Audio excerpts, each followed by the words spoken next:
How's it going, guys? It's Mr. Lone Wolf, and today, yeah, I'm starting finally my favourite trucks.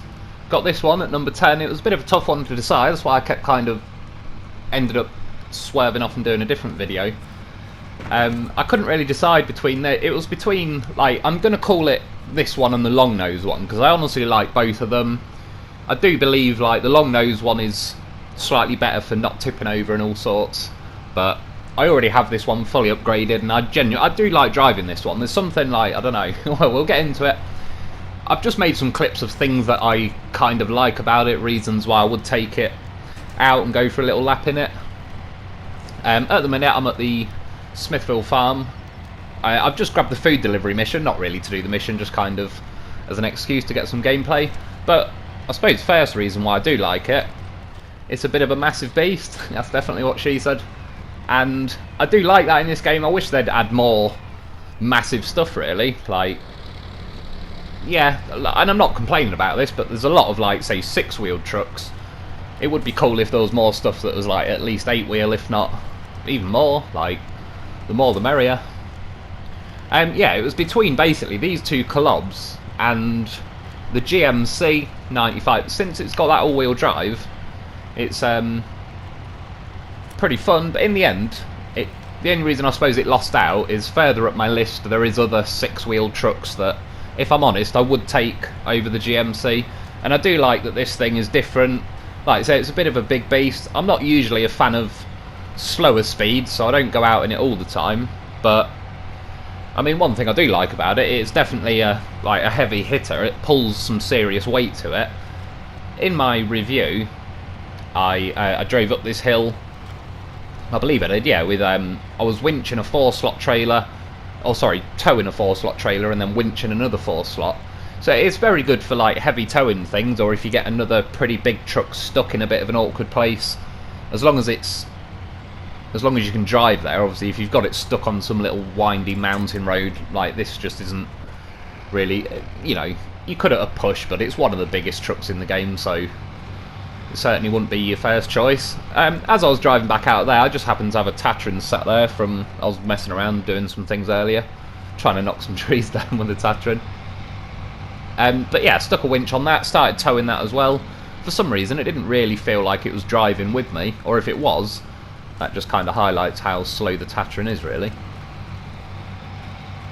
But yeah, I mean, again, I suppose another reason why I do like this thing is, even though it is slow, if you're on one of the maps with, like, rougher terrain where you know you're going to be going slow anyway, I mean, this thing, within reason, as long as there's not, like, trees or something impossible to knock over that's blocking it, you can kind of just point it where you want to go, and it generally heads that way. Again, not at the fastest speed, but if I was on, I don't know, I suppose Lake Cove for one, or Zimnegorsk, or what's it called, Island Lake. There's a lot of applications where lighter trucks just haven't got the weight to shove themselves in the ground to keep the grip going.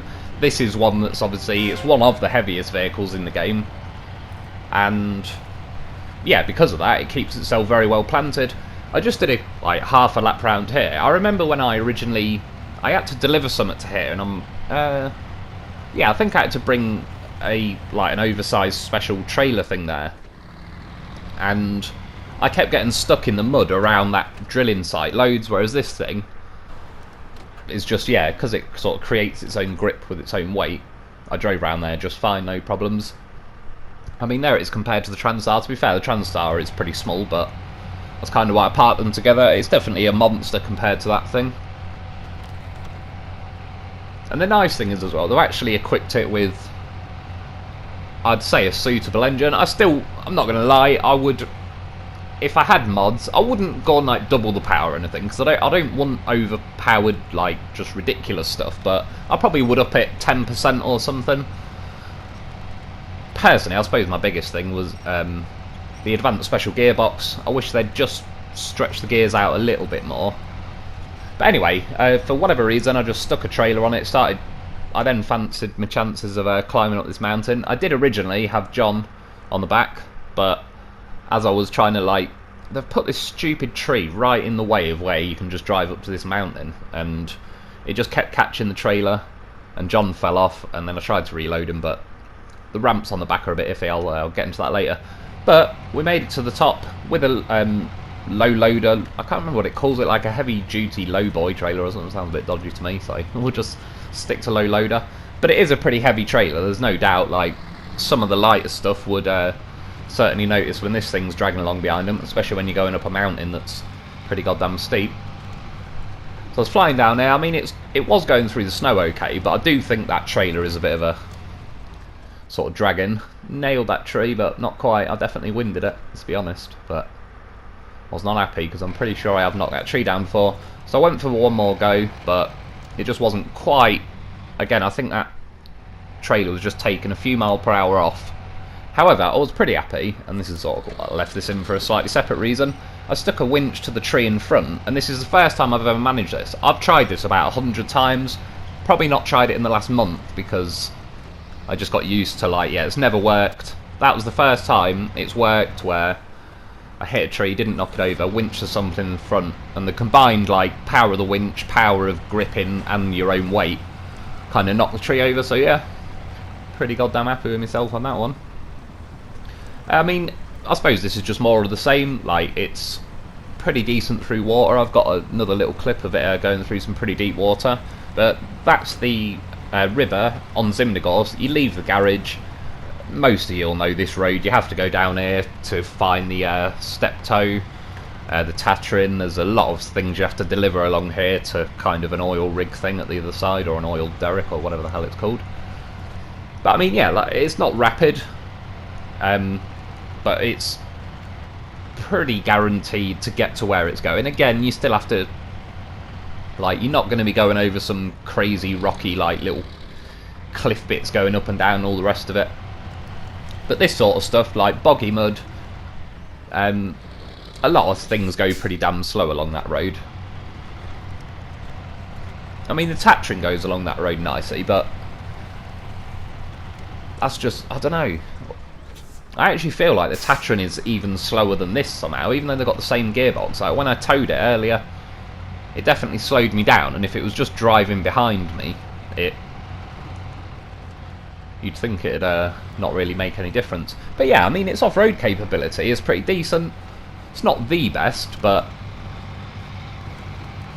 And if you're going to get it caught anyway, it's going to be between, like, the second and third axle. But yeah, that was a pretty steep kind of cliff I went. I aimed for the gap in between the cliff because I wanted, like, my wheels to actually be contacting the floor. Otherwise, once your wheels come up off the floor, obviously it's the same really with all truck, makes sense, but it, yeah, just absolutely drains the power and you ain't really going anywhere. So now I'm just on White Valley. I was going for a little, just cutting through the snow and that. Seen this island, I can't remember seeing it before. I probably have, but I don't specifically remember trying to drive to it, so I did. That's another thing I do like about this, just because of the size of it alone and how tall it is, and it's got a air filter or snorkel, whatever. I don't even really know if you could call that a snorkel, but it's on top of its roof. This is one of the taller trucks in the game, so long story short, it can go in some pretty deep waters where a lot of other stuff can't. However, it's not fully this truck's fault, because that's just like a block of that blue ice in the middle. I couldn't get the grip to get up there. If I had chain tyres, I probably could, but this has only got a choice of muds, I believe. I think, are they all muds, or... I can't remember, but it definitely hasn't got chained anyway, otherwise I would have tried them at least. But yeah, again, cutting from that island back to the shore, a lot of trucks would have took a hell of a lot of damage there, or stalled, but yeah, this is tall enough. Unless you're going into like the sea really on White Valley, it's not really ever going to be an issue. I mean, I ended up just brushing off that tree, but what you've seen at the farm at the beginning, it knocks trees down for fun, so I'd say it's up there as one of the best for knocking down trees. I'd still say the twin steer's better because it can get more speed up, because the twin steer's got the high range gearbox. If the twin steer didn't have the high range gearbox, it wouldn't be as special as it is, really. But the fact that it just motors in high and makes up for having rear wheel drive with just brute force and engine power is pretty good. But yeah, this is like another thing that it's got very decent engine power. That's one thing, I suppose, using the twin steer as an example again. The twin steer is one of the few American trucks, the big trucks, that has like decent power to it. There is some of the American trucks, the bigger stuff, that is a bit lacking really. Obviously, the Derry 4520 being a prime example.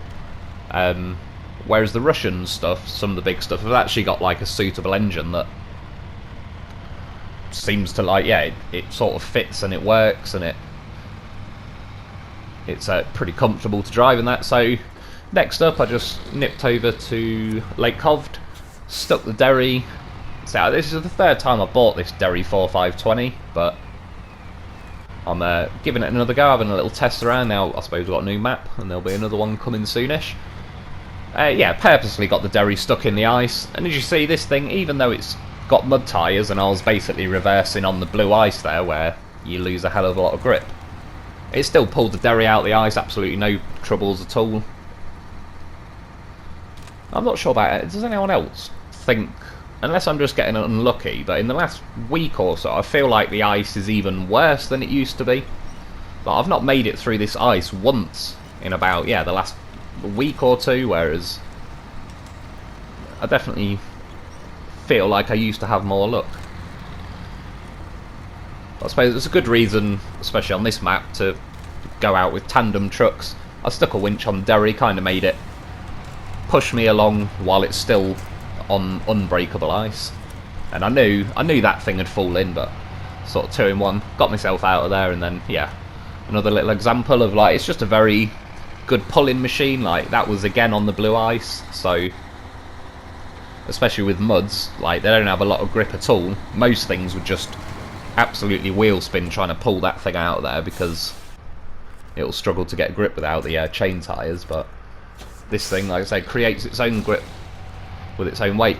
Purposely drove the Derry off there. I wanted to see if I could kind of lever it up with its whole nose and cab, and I was probably still on that white snow by the time I was levering it up. But yeah, again, most stuff isn't just going to pull a Derry out of there like it's nothing.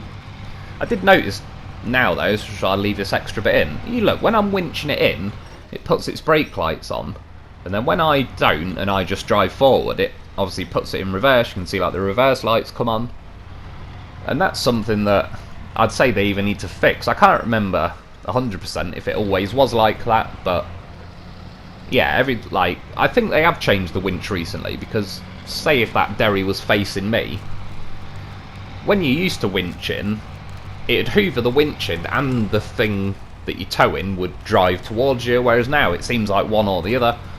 If you let off the winch, obviously it just sits there. If you hoover the winch in, it's like they've just let their foot off the accelerator and everything. But I still get it where when I'm trying to flip something, it's driving, so it's like, it's not helping in the... I know I might sound like a hypocrite at first when I've been saying add a pull mode, and now there kind of is, but it's not in the right situation, and it doesn't work in the way like when you would want it to. Like when something's flipped is really when you could do with pull mode. Well, they've got it the opposite way around, in fact, because yeah, it doesn't really, when you're just winching something closer to you, it'd most of the time be nice if it was just driving when it's on its wheels. They should make it so it has pull mode when it's flipped over, but not when it's on its wheels or whatever, if that was what they were trying to go for. But anyway, I suppose back to this thing. Just drove through that mud again on Lake Cove, going for a little lap, heading towards, I suppose, the train station. I'm not going to go all the way, but I wanted to drive it through that muddy, icy, boggy bit that I first cut through. Of course, I got a loaf on my back, got to take a loaf with you. That's another thing I do like about this though. The loaf just sits and fits very nicely on the back. I would say a little bit of advice, if you're going to winch, like I winch from the front bumper of the Kolob to the front bumper of the loaf, do it from the left-hand winch point of the Kolob to the left-hand winch point of the loaf, because you see how like there's a little cutout in the back of the cab, and the left-hand side of the cab has got like the exhaust stack and stuff. Because that sticks out a bit more, I've kind of hooked the loaf's nose in against that smokestack, and because the winch is on the left-hand side, I can't really tip off to the right as easily. If I had it winched to the right, there's a chance I could, like, there'd be enough slack in the rope for me to be able to fall off. But as you can see, like, the loaf just cut, like, the winch is physically pulled too tight for its front to go any further to the right than that. So there's this lake bit here. This is probably one of the worst bits of ice, if you try and cut straight across it at least, anyway. And I thought at this point, oh, here we go. And I have had much better luck. If you can keep two wheels out of the ice, then it usually does help. Can you see that bit of ice going up now into my chassis? And I think it just disappears in the air. I don't know if it just dropped back out into the water or if it's now gone fully inside. That's definitely what she said. But I made it out of there eventually. And like I said, I do enjoy messing around in the ice, but it is a little bit glitchy. But yeah, other than that, this has still got plenty of like pushing power, and managed to drag ourselves out of there. And then lastly, I just fancied doing a quick lap with the Lowboy trailer. You see the ramps though onto this thing, they're very steep. Like a lot of things catch their nose as you try. Well, I suppose you've seen it with this, but I was kind of driving flat out at it. If I just drove the P16 kind of gently up onto the trailer, it wouldn't have caught its nose. But yeah, a lot of stuff does. The Azov John did a bit. Do you know what? Bruce did. Like quite a few things does, though it is pretty steep. But yeah, this thing has no problem pulling it. I believe the P16 is certainly up there as one of the heaviest. Somebody told me the other day or other week, and I can't remember exactly, but I think the long-nosed Kolob might be the heaviest in the game. This flat-faced Kolob is the second heaviest, and the P16 is the third heaviest, I believe. So I wanted to stick something pretty goddamn heavy on the trailer anyway, and just go for a little blast. Again, not going for very long. I didn't want to do loads of gameplay. I was trying to aim for about 15 minutes, but I'm just kind of testing the waters on what bit of footage I want to use and what I was trying to sort of show with each truck that I enjoy and why I enjoy it. And yeah, one of the things this, I wouldn't say it's easy mode, because there is other trucks that the Tatran is easy mode in some ways. It's slow, but it's easy mode. It's just a bit of a beast. Like it feels pretty good to drive. You feel like you are driving a big meaty truck, and you are kind of, yeah, I don't really know. It's like if you had to travel through Escape from New York, the film, like sometimes you'd want some kind of Bruce Lee guy there, some little nimble bloody jiu-jitsu crazy mental bastard. And other times you just want brute force and you'd rather have Mike Tyson. There's no sneaking or finesse involved. It's just slowly smash your way through everything, and you just need a goddamn beast that will get the job done and will just slowly smash through everything that, wherever it is you feel like driving, it'll get the job done. I think Mike Tyson, he's retraining, and he's going to have another fight soon. I watched the warm-up video sort of thing, and I'm just calling it now. It's nothing again. He's fighting some guy called like Ray Jr. or something, or Ron. I can't remember, but no offense to him, because I have absolutely no doubt he'd knock me out 100 times out of 100 with a fucking jab. But I think Mike Tyson is going to eat him for breakfast. Mike Tyson looked like he's got bills to pay, and he needs to pay that shit. So he's like hungry for it again. I think he's just going to annihilate that other guy. I mean, it's probably more for money, but good luck to him. If someone would pay me like 20 million to get in the ring with Mike Tyson and get punched and dropped to the floor, I'd do it.